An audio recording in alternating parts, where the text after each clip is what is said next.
Hello everyone, welcome back to my channel Learn English, and today we'll be discussing a narrative poem called The Night of the Scorpion by Nizam Ekazil.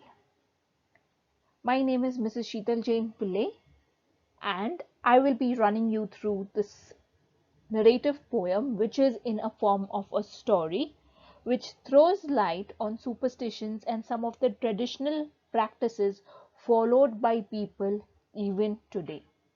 Above all, this poem shows the selfless love of a mother who endures the suffering of a scorpion bite and is yet relieved at the thought that the scorpion spared her children. So, as discussed, this is a narrative poem, which means it is in a form of a poetry. It highlights two things. First is superstition, and second is the selfless love of a mother who is bit by a scorpion and also is relieved that the scorpion didn't bite her children. A short introduction about the poet Nizam Ezekiel. He was born on December 16, 1924 until January 9, 2004. He was an Indian Jewish poet, actor, playwright, editor, and art critic. Ezekiel has been applauded for his subtle, restrained, and well-crafted diction, dealing with common and mundane themes. Mundane means ordinary theme. So his poems were about everyday life. It did not have a specific theme, but he had the diction and he discussed mundane things, ordinary things, common things which common people could relate to. So warming up, you need to get into pairs and discuss as many superstitions that we know that we ourselves follow. For example, walking under a ladder brings bad luck. So in pairs, you need to list any superstition that you know of with the help of the internet. I have listed some on the screen. For example, Friday the 13th brings bad luck. If your palm itches, it means it brings good luck. You may receive some money or some good news. Breaking a mirror is again bad luck. Opening an umbrella inside the house again is bad luck. A black cat crossing your path brings bad luck again. So you can list as many superstitions which people follow with the help of the internet. Coming to question number 2, warming up. So this is an activity where you need to be creative, which is also a part of your creative writing. Brainstorming is an activity to get out most of the information that you already know about. So whenever you're doing an animal report, article, essay, what you need to keep in mind when you're doing animals specifically is their appearance, what is their diet, their habitat, whether they are predators, which means they are prey to, whether they are endangered or not. So when I ask you to write an essay on any animal, or if I ask you to discuss on any animal, these are the key points you'll need to remember so that you get an ample information when you brainstorm on their appearance, when you brainstorm on what their diet is, prey to or endangered. Now, in the textbook, the points are already given to you. For example, where do they live? Where do scorpions live? How do they attack? Their appearance?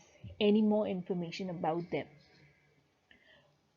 Even if these key points are not given to you, and if I ask you to do an essay on scorpions, or if I ask you to do an article on scorpions, you need to remember what you need to discuss about scorpions, and you can do any creative writing if you have these key points available with you. Okay, so this is a diagram for brainstorming. The center will be the topic about brainstorming. For example, the topic here is about scorpions. So where do they live? They live in burrows, but they do not live in cold places. They also hide under logs, rocks, clutter, trees and sand, and also live in burrows. Next question is, how do they eat? So they either crunch or inject its venom. They use their pincers to hold down the prey, and then they sting. If you step on a scorpion, it stings right away. Their appearances: they have 8 legs, a pair of pincers, and a narrow segmented tail ending in a venomous stinger. So any more information about them, all that you know about scorpions, you would write that down, and you would form a beautiful story on scorpions or a beautiful essay which is close to 3 to 4 paragraphs each. So you would not stick to the boring essay format which says scorpions are very dangerous, you should not play with them, you should look down while you're walking, they have 8 legs, they are dark in color. Nothing of that sort. When you have your key ideas, your supporting ideas will follow automatically. So no matter what creative writing you're doing, if you have these key points, you can do a report on it, you can do a fact file, you can write a beautiful essay, a beautiful story on scorpions, whether they are endangered or no. So you can do so many things if you have these key points and if you start brainstorming. So when you start brainstorming, you have enough information, you get enough information for you to have a powerful essay with you. So any more information about them? Most people associate them with poisonous sting. So if I talk to you about scorpions, you only think of the poisonous stings. However, most of the stings do not present a serious threat and do not even need a medical treatment. Scorpions have long lifespan and can survive anything a year without food. They eat anything and glow in the dark. So this is some good to know information.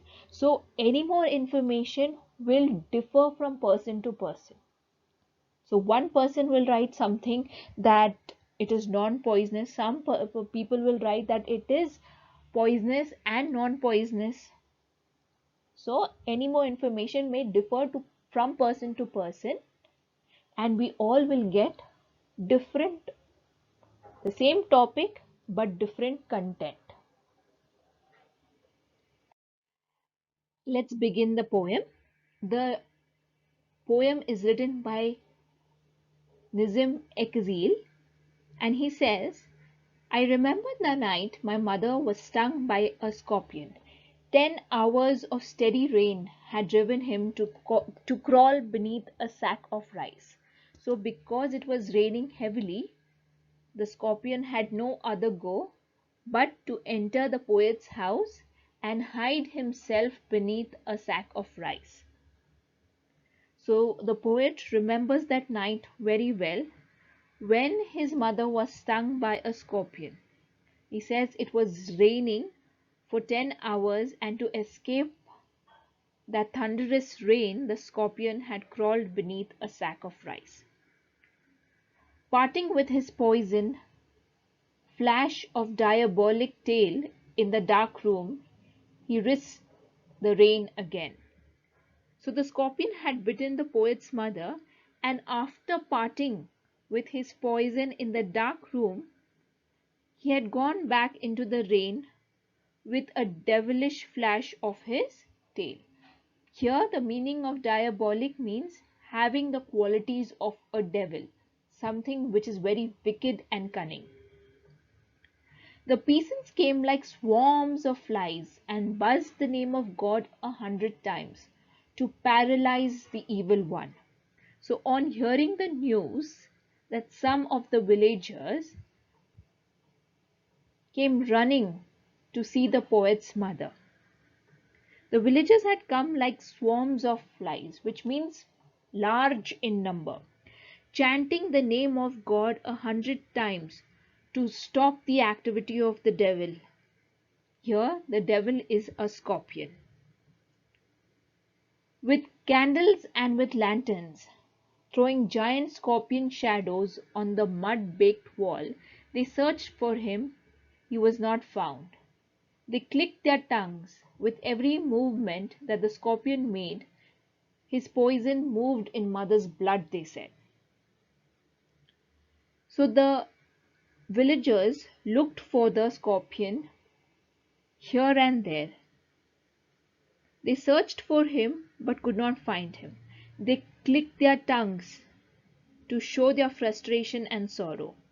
They said that with every movement the scorpion made, the poison would move inside the victim's blood. May he sit still, they said. May the sins of your previous birth be burned away tonight, they said. May your suffering decrease, the misfortune of your next birth, they said. May the sum of all evil, balanced in this unreal world, against the sum of good, become diminished by your pain. So here the villagers were praying and hoped that the scorpion would sit still. They hoped that the sins of the victim's previous birth would be burned away that night. They prayed that her present suffering would decrease any misfortunes in her next birth. As the sum of all evil is balanced against the sum of good in this unreal world, they hoped that the pain she suffered now will scale in her favor. So, what basically the villagers were trying to tell is ease of the pain. It is all the doings of your previous birth, or maybe the next birth would be even better. So, you need to bear a little pain. May the poison purify your flesh of desire and your spirit of ambition. They said, and they sat around on the floor with my mother in the center, the peace of understanding on their face. They said that the poison would purify her flesh of any desire, the spirit of any ambition. They sat on the floor with mother in the center. There was peace of understanding on every face. More neighbors came to help in, more candles and more lanterns.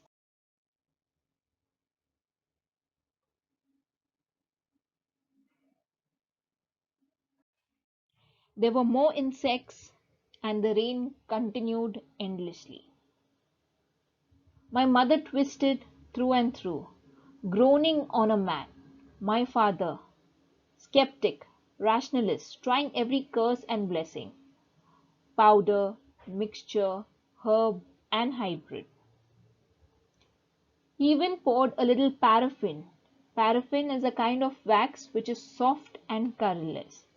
So the mother here is groaning, which means she's crying, a mournful sound because of the pain.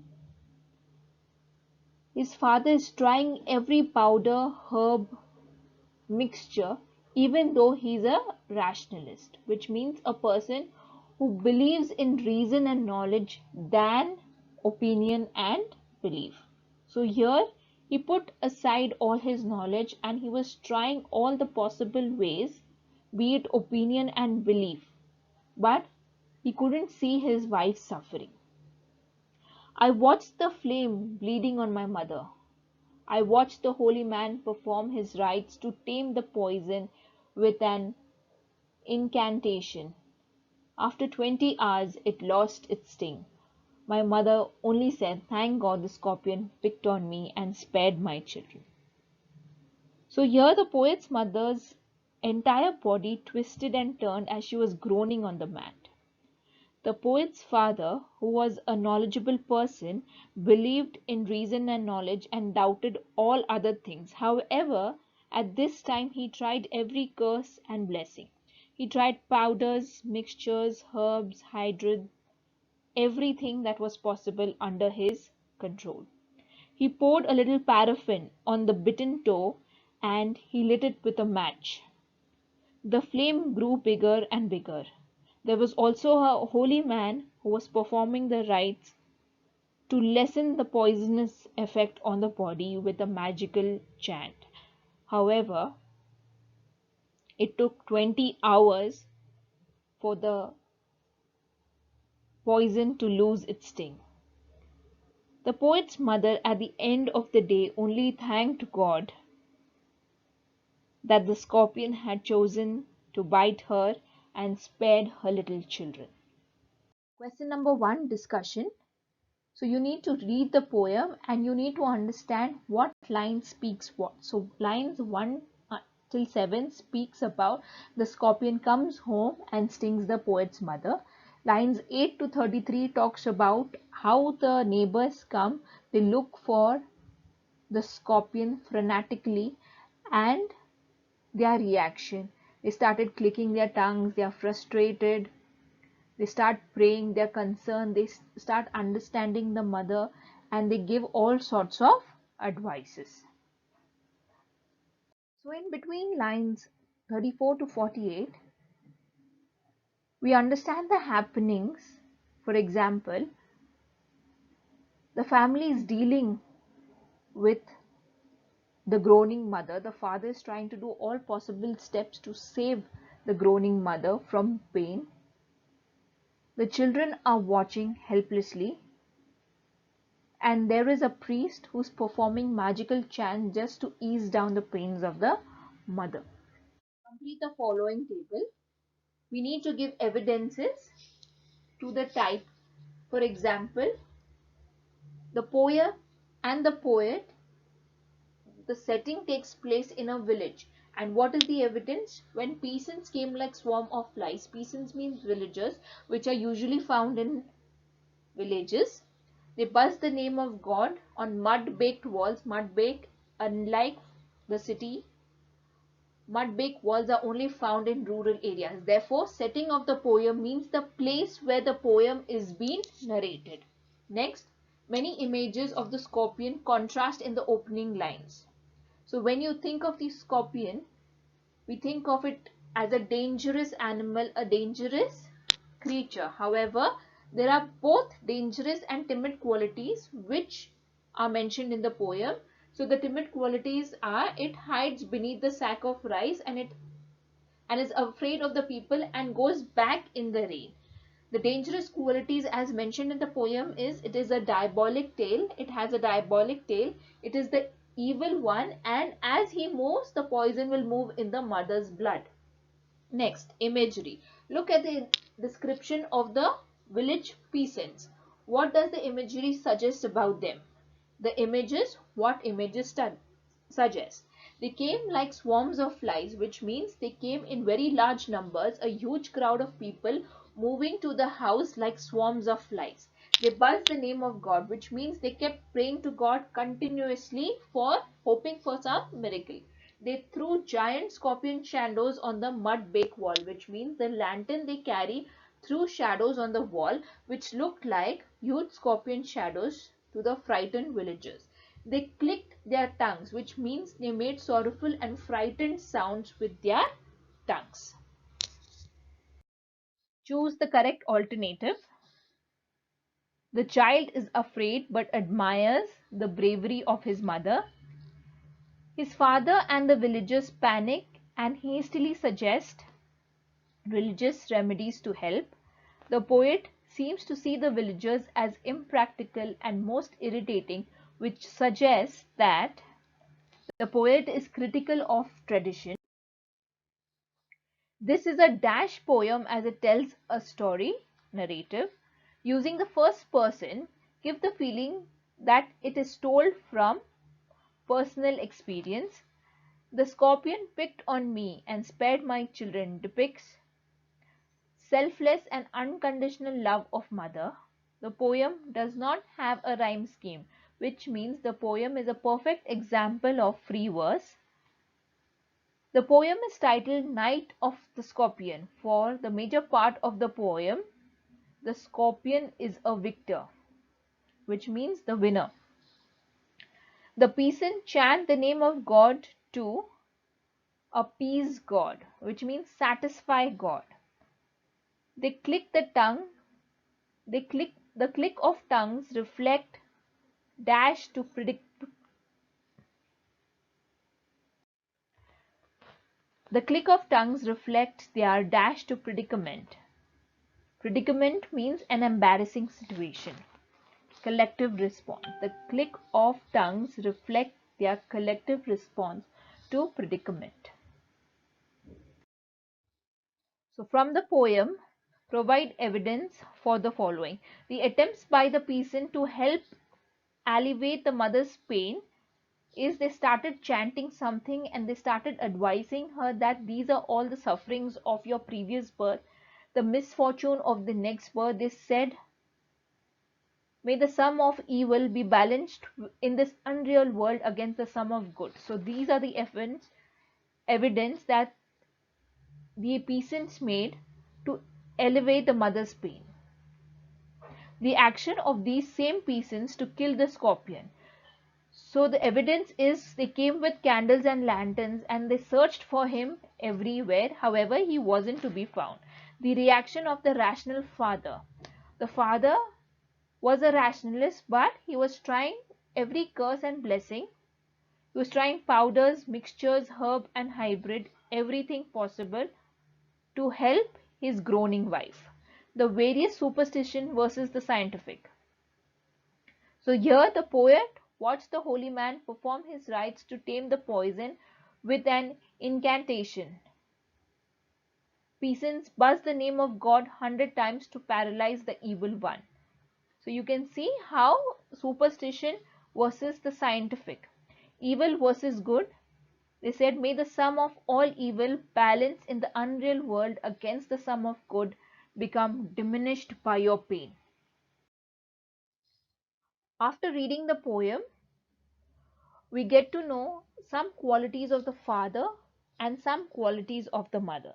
So here the father was a skeptic rationalist, but he kept his knowledge aside and he was trying every curse, blessing, powder, mixture, herb and hybrid, and he also tried to pour a little paraffin and lit the toad to ease out the mother's pain.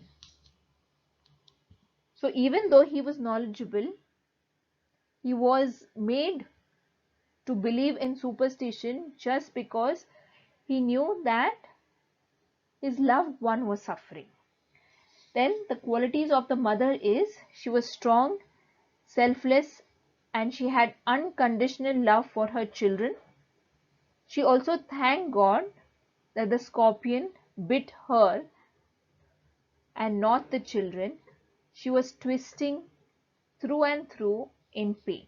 So these are the qualities. Even though she was in pain, she was strong, she was selfless, and she had unconditional love for her family members. Match the figures of speech with the correct definition. So a metaphor is an implied comparison. So when I say A is B, I am implying comparison and saying A and B are one. But when I say A is like B, I am comparing two different things containing the words like or as, and that is a simile. Alliteration is the use of the same sound at the beginning of the words, and onomatopoeia is a word which resembles the sound it represents. Okay, so when I say buzzed, buzzed means it represents the sound of bees, and that is an example of onomatopoeia. The examples are mentioned on the slide itself. You all can have a look. Next, question number 8. The poet has used various kinds of imagery to create an image which appeal to our senses. Pick out various kinds of imagery and complete the table. The visual imagery, scorpion crawling beneath the sack. Tactile imagery, which means the sense of touch. So I watched the flame feeding on my mother. So he could actually feel the touch of the flame on the mother. Sound imagery, buzz the name of God. Internal sensation or emotion is the fear. Next, visual imagery is the candles and lanterns throwing giant scorpion shadows on the mud-baked walls. So, because of the candle and lanterns, the peasants who came to meet the mother, the shadows of the peasants could be seen on the mud-baked wall because of the darkness. Then, sense of touch is father pouring paraffin on the toe. Sound imageries, they clicked their tongues, so you could actually hear them clicking their tongues, speaking in frustration. And the internal sensation, feelings and emotion is the pain that you can notice. We've come to the last slide. Students, you need to write the appreciation of the poem in paragraph format. Which is your favorite line? What figures of speech are used? How is the poet? Why is it called a narrative poem? And also may write a paragraph in your own words which follows the flow chart. Right from the beginning, how the mother was stung by a scorpion, how is she in agony, how she fights the venom of the scorpion, how she groans, how she is helped, she thanks God and she survives. All this in your own words. You have understood the poem. It is a narrative poem. You've understood the sequence. Once you understand the sequence, it is very easy for you to follow the flowchart and write a suitable paragraph of your own. Please keep in mind the creative technique that I told you when we were doing question number 2 of warming up. Brainstorming is the key for creative writing.